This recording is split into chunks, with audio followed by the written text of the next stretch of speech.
Boxing Day 1962. The turkey sandwiches are gone. The wrapping is crumpled in the bin. The fire burns low in the grate. Outside, the first snow begins to fall. Not a dusting, a proper snowfall, the kind that keeps coming. By morning, Britain would be buried, and it would not melt away for months. This was the big freeze of 1963, the coldest winter since 1740, colder than 1947, colder than anything a generation had known. 410 brutal weeks' temperatures fell below -20. Rivers froze solid. The sea itself turned to ice. Snow lay across most of the country for 67 straight days. Life, as Britain knew it, simply stopped.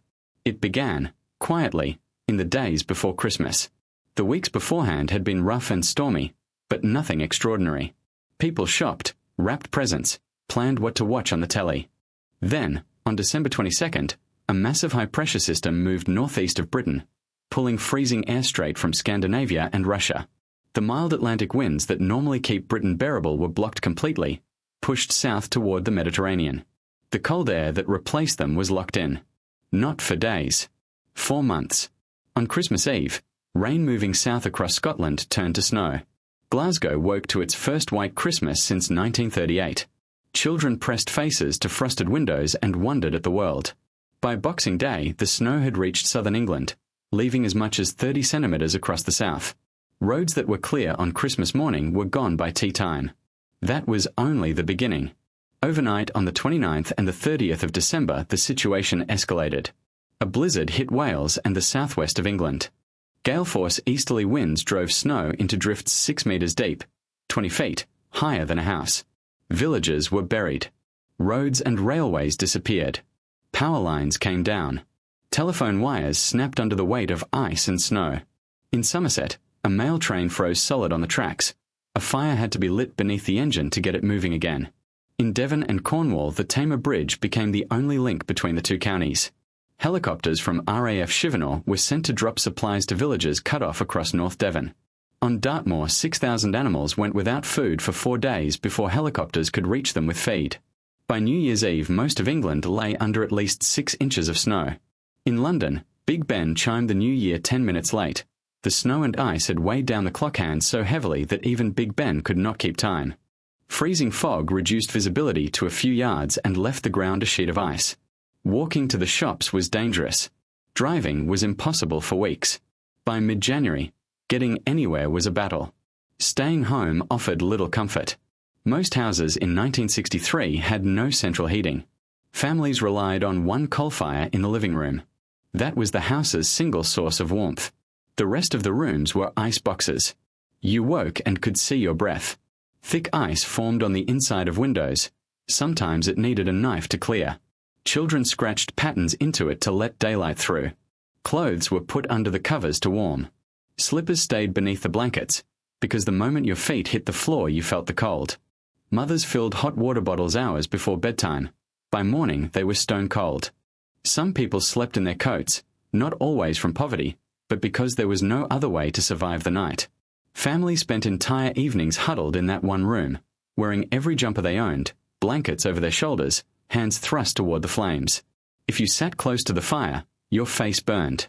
If you stepped back a couple of feet, you could see your breath again. Coal became a crisis. The smell of coal smoke hung over every street, a sign someone nearby still had fuel to burn. Deliveries were a nightmare. Roads were blocked. Lorries couldn't move. Coal merchants did their best, but supplies ran low. When coal ran out, people burned whatever they could find. Old newspapers, broken furniture, orange crates, anything to keep the fire going another night. Power cuts were constant. The grid could not cope with demand.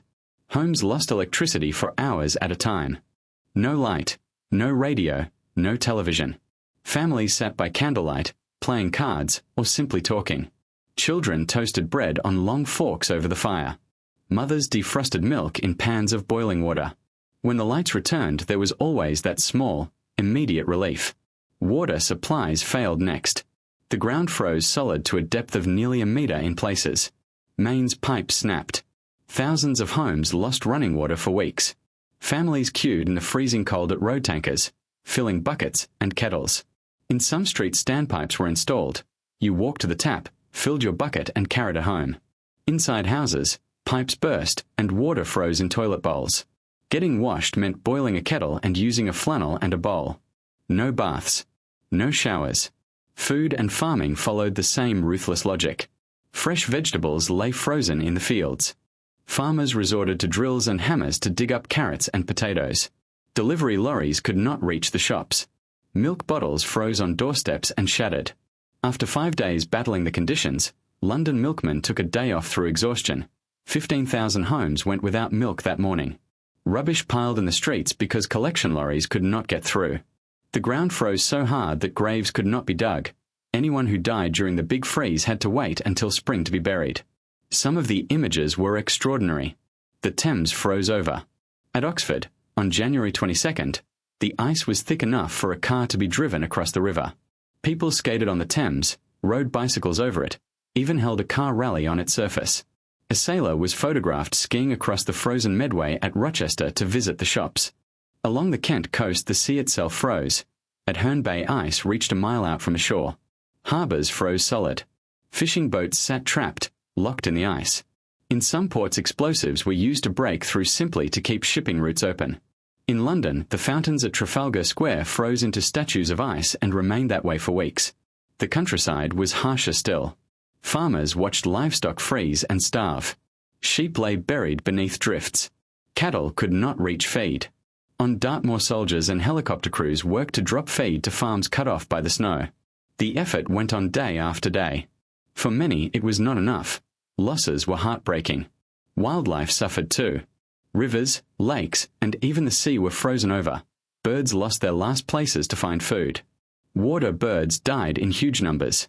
It was estimated that half of Britain's birds died during the big freeze. For some species, like wrens, the death rate reached 90%. Rabbits came into